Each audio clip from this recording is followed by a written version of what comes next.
At the bus stop, two sisters revealed, "Our dad left us," not knowing the stranger was a millionaire CEO. The sky was painted in shades of orange and purple as the sun began to sink behind the horizon, leaving long shadows that stretched across the empty street where the old bus stop stood like a forgotten corner of the world. And on the creaking wooden bench sat Emma, only 11, with her backpack straps clenched tightly in her small hands, while beside her Lily, just 8, swung her short legs nervously, her shoes brushing against the gravel in restless movements that betrayed the unease in her heart. And though they sat close together, their small frames looked fragile against the vastness of the evening. Cars passed occasionally, their engines humming and fading quickly, but none slowed near the stop, leaving the girls swallowed in silence, broken only by the soft whistle of the cool wind that tugged at their thin jackets. And Emma leaned closer to Lily, brushing a strand of hair from her sister's forehead as she whispered, "Are you cold?" Trying to sound brave, trying to be the big sister who carried strength for both of them. And Lily nodded faintly, clutching her backpack like a shield, her lips pressed together as though holding back a question she was afraid to ask. And Emma could feel the weight of her sister's silence pressing on her own chest as she murmured, "It won't always be like this. Mom says things will get better," her words carrying more hope than she actually felt. And Lily lifted her wide, innocent eyes to her sister, voice trembling as she asked, "But Dad's not coming back, is he?" And in that instant, Emma's throat tightened, her heart squeezing painfully as she forced a smile that felt heavier than the backpack on her shoulders, and whispered, "Dad left us, Lily, but Mum says we'll be okay." And though she spoke them to soothe her sister, the words burned her own heart like fire. The bus stop light flickered above them, buzzing faintly as though even it was struggling to stay alive, and the air grew colder, making Lily press her head into Emma's shoulder for comfort, while Emma wrapped her arm around her protectively, the way a mother would, even though she was just a child herself. And the world around them carried on indifferently, cars rushing by, laughter echoing faintly from distant houses. But here at the bench time seemed slower, heavier, like it had paused just for the two sisters and their quiet pain. Then came the sound of footsteps, measured, confident, polished shoes striking the pavement with a rhythm that did not belong in this worn-down place. And a tall man appeared, dressed in a dark suit with a crisp tie, carrying a leather briefcase that shone under the weak street lamp. And he looked like a man who belonged to a different world entirely, one of polished offices and bright city lights. Yet here he was approaching the lonely bench, and the girls instinctively straightened, cautious of this stranger whose presence seemed almost out of place against the tired backdrop of their evening. The man gave them a small, polite nod before lowering himself onto the far end of the bench, resting his briefcase carefully by his side. And for a while he said nothing, simply gazing at the fading horizon as though lost in thought, while Emma traced circles with her finger on the bench to avoid his eyes, and Lily clung a little tighter to her sister's arm. But then, carried softly by the wind, came Emma's whisper, quiet enough to almost vanish into the night, but sharp enough to cut through the silence. "Dad left us, Lily, but Mom says we'll be okay." The man froze, his heart jolting violently in his chest, the words landing with the weight of a stone, and for the first time in many years something inside Hull. Cracked, his breath catching as though the air itself had grown too heavy, and he looked quickly away, staring hard at the dim glow of the street lamp, though his mind replayed the fragile voice he had just heard. He had not expected such words here, at a simple bus stop, from two young voices too small to carry such pain. And yet those words pierced deeper than speeches in grand boardrooms, deeper than contracts signed in marble offices, because they carried truth, raw and unguarded, the kind of truth that lingered and could not be ignored. And he gripped the edge of the bench tightly as though anchoring himself against the tide of emotion rising within him, while beside him the sisters huddled closer together, unaware of the storm they had stirred in the stranger's heart. The wind swept through again, colder now, rustling the edges of his coat, but the chill he felt was not from the air. It was from the echo of abandonment in their voices, the kind of echo he knew too well, the kind he had buried beneath years of success and wealth. Yet here it was, awakened by two children at a lonely bus stop, and as the last light of the sun disappeared, he sat silently, carrying their sorrow as though it had become his own.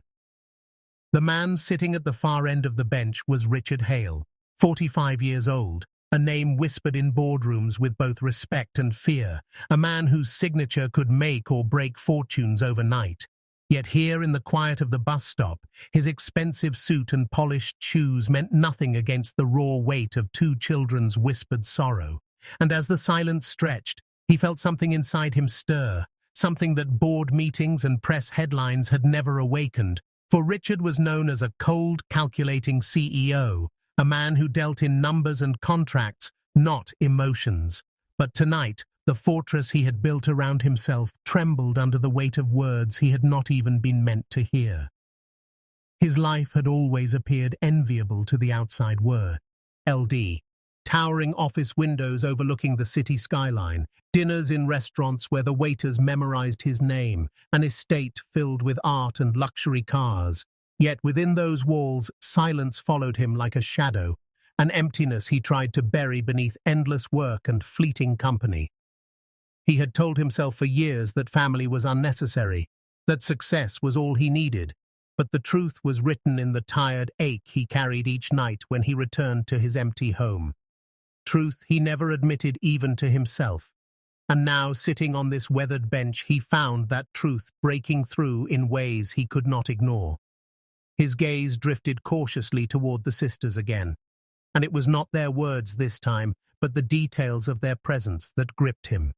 The shoes worn thin at the soles, the jackets patched clumsily yet carefully by a mother's hand. The small way Lily leaned against Emma as if her sister's arm were the only safe place in the world. Richard's chest tightened as he realized how much love was hidden in those small gestures.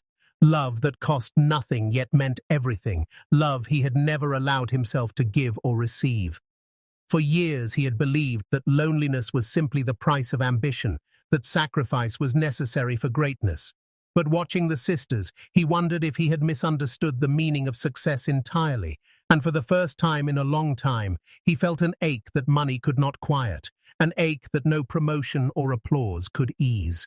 He thought of his colleagues, men who envied him, men who said they would trade places with him in an instant, and yet he wondered what those men would think if they saw him now, sitting on a splintered bench, staring at two children with eyes heavy from burdens far too large for their age, feeling a longing so deep it unsettled the very foundation of his carefully crafted life. He straightened slightly, adjusting his tie out of habit.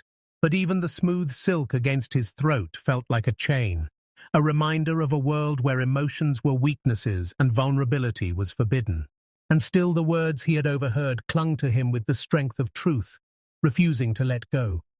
He studied Emma's small face, the determined way she tried to be strong for her sister, and in her he saw something familiar, the reflection of a child forced to grow up too soon, a mirror of his own younger self, and though he had spent decades burying that memory beneath layers of power, it rose now unbidden, raw and sharp, and his heart ached at the sight.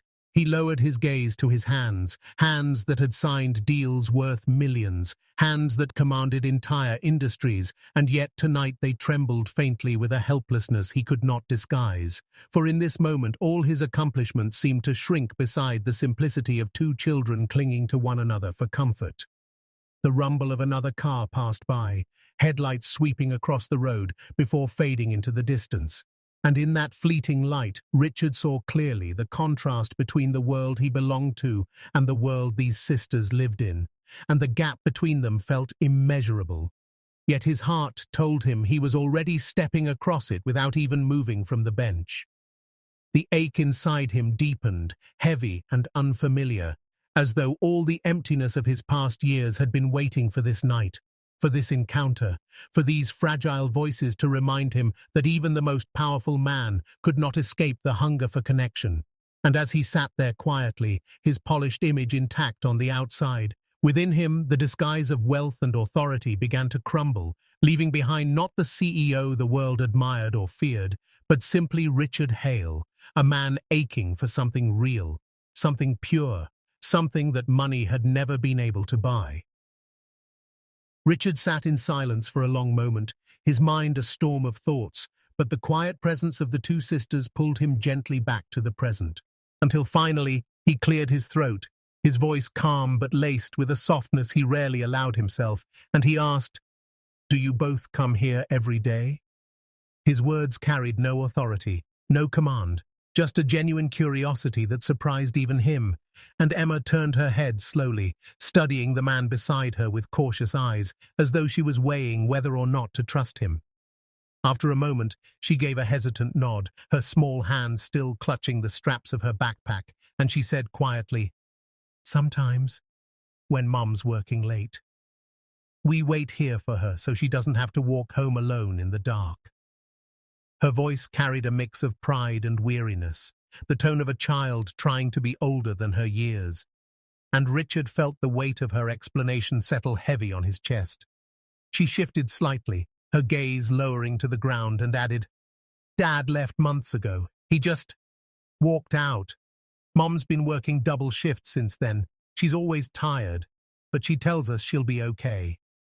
The words were spoken matter-of-factly, but behind them was a quiet pain that no child should have had to learn, and Richard's jaw tightened, his breath slow as he absorbed the truth of their lives. Before he could respond, Lily's small voice broke through, light and unguarded, her innocence shining like a fragile flame in the darkness as she said, "Mom says one day someone kind will help us. Maybe God will send them." Her words were not heavy with despair, but lifted with hope, spoken with a trust that had not yet been broken, and the sound of them pierced Richard deeper than Emma's quiet confession. He swallowed hard, feeling his throat tighten as though his body itself resisted the flood of emotion threatening to surface, and for a brief moment he thought of telling them everything, of revealing who he was, of explaining that he was not just another passerby on the bench, but a man with power, resources, and the ability to change their lives with a single decision. The urge rose like a tide, but something inside him whispered caution, telling him this was not the time, that his truth might overwhelm them or steal the simplicity of their trust. And so he pressed the words back down into his chest where they burned like embers. Instead, he forced a gentle smile, one that softened the sharp lines of his face, and said quietly, "Well then, maybe I can wait with you tonight, just until your mum arrives." The offer was simple, ordinary even, but the sincerity in his tone made it more than a casual gesture, and Emma blinked in surprise, her guarded expression flickering into something warmer, though still cautious. Lily, however, lit up instantly, her small hand tightening around her sister's as she whispered, "See, Emma, maybe God really did send someone." Richard's heart clenched at the innocent faith in her words, and he found himself looking away briefly, afraid they might see the conflict in his eyes. Around them the evening deepened, the street lamp casting its circle of light as the world moved on. But for Richard, the bus stop no longer felt like a forgotten place. It felt like the beginning of something he could not yet name, something fragile, yet undeniable. He sat there quietly, listening to the faint sounds of traffic and the soft breaths of the children beside him, and though he said little, his presence carried a promise unspoken, a promise that in this small corner of the world he would not let them feel alone, at least not tonight. The minutes passed in quiet stillness until the faint rhythm of hurried footsteps approached from down the dimly lit street. And soon a woman appeared, her figure bent slightly under the weight of grocery bags, her shoulders sagging with fatigue that spoke of endless hours of labor. Grace, only 34 yet worn by the trials of life, hurried toward the bus stop, strands of hair escaping from her loose bun, her tired eyes widening with alarm when she spotted a tall stranger seated beside her daughters. Panic struck her instantly, fear tightening her chest, for every mother knows the sharp sting of worry when their children are near someone unknown, and her pace quickened as she clutched the bags more tightly. Emma rose quickly, tugging Lily's hand as she stepped forward, her small voice rushing out to ease her mother's dread. "Mom, he just kept us company." The urgency in her tone softened Grace's panic just enough for her to slow her steps, though suspicion lingered in her wary eyes as she shifted her gaze to the suited man who now rose politely from the bench. Richard stood tall but not imposing, his posture careful, his hands visible at his sides, his expression one of respect rather than intrusion, and with a gentle nod, he extended his hand slightly toward the bags she carried. "Let me help you with those," he said, his voice even and low, carrying none of the arrogance his business rivals would have known, but instead a quiet sincerity that caught Grace off guard. She hesitated, her instinct telling her to keep her guard high, to refuse, for she was used to bearing her burdens alone, yet something in the man's steady gaze, something unspoken in the way he looked not just at her but at her children, eased her resistance. After a pause, she allowed him to lift one of the bags from her hand, and for the first time in weeks, she felt the strange relief of not carrying everything on her own. As they walked a few steps together toward the bench, Grace studied him carefully, her eyes narrowing slightly, her body still tense. But beneath the tailored suit and polished shoes, she noticed not just wealth, but a presence of kindness that seemed genuine. The children clung close to her, and she could feel Lily tugging lightly at her sleeve, whispering, "Mom, he was say," words that further softened the edges of her worry. Grace exhaled slowly, the fear still there but no longer overwhelming, replaced by a fragile sense of safety she had not felt in a long time. Richard kept his distance, not pressing closer than was respectful, and in that restraint she found another reason to lower her guard. For weeks she had walked this road alone, unnoticed, invisible to the world around her, her struggles hidden behind weary smiles for her daughters. And now here was a man, a stranger, who had not only seen her children, but had cared enough to sit with them, to offer a hand without expectation. The weight on her heart shifted slightly, not gone, but lighter, as though someone had finally noticed how hard she had been trying.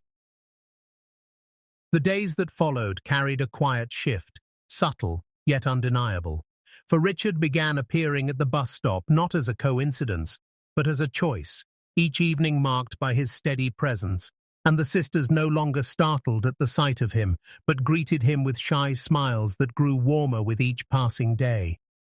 He would sometimes arrive with small paper bags of snacks, apples, crackers, little treats that made Lily's eyes light up, and Emma's guarded demeanor soften, and he listened with an attentiveness rare in their world as the girls spoke about school, about the games they invented, about their dreams whispered in fragments of childish hope.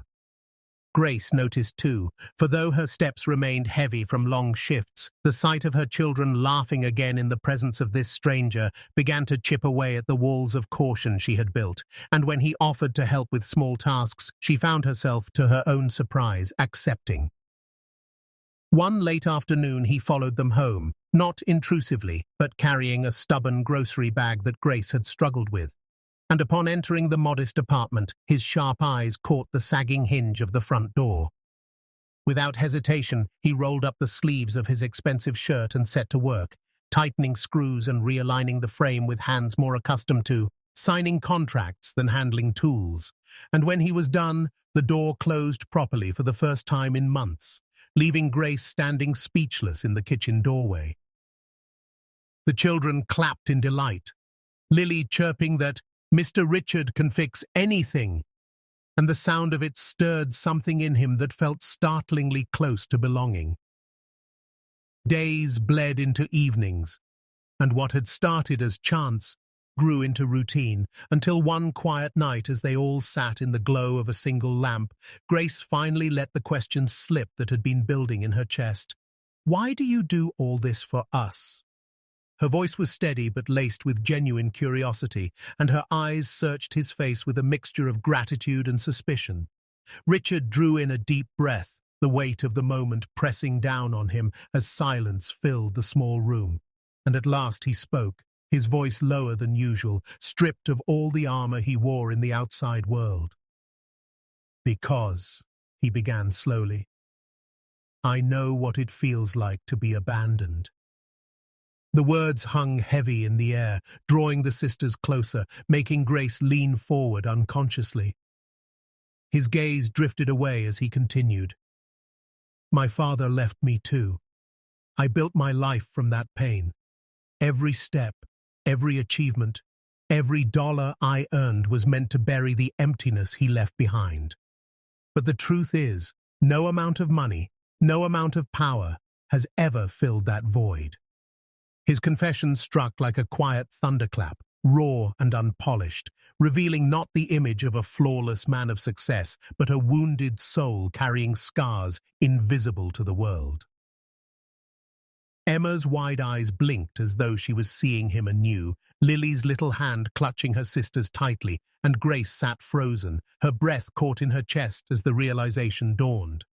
This man who had seemed simply kind, a stranger who had stepped into their lives, was not merely generous. He was someone who understood and hid their suffering because it was carved into him as well, someone whose polished exterior hid a truth few would ever guess, that he was a powerful millionaire CEO, yet still a child at heart, searching for the family he had lost.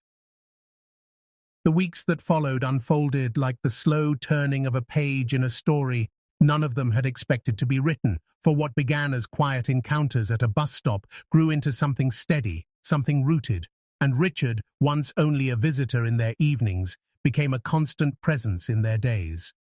Grace, though cautious at first, could not deny the relief that swept through her life when Richard placed before her an opportunity, a stable position at his company that did not demand endless shifts, that did not drain her body to exhaustion each night, a job that recognized her worth rather than consumed it.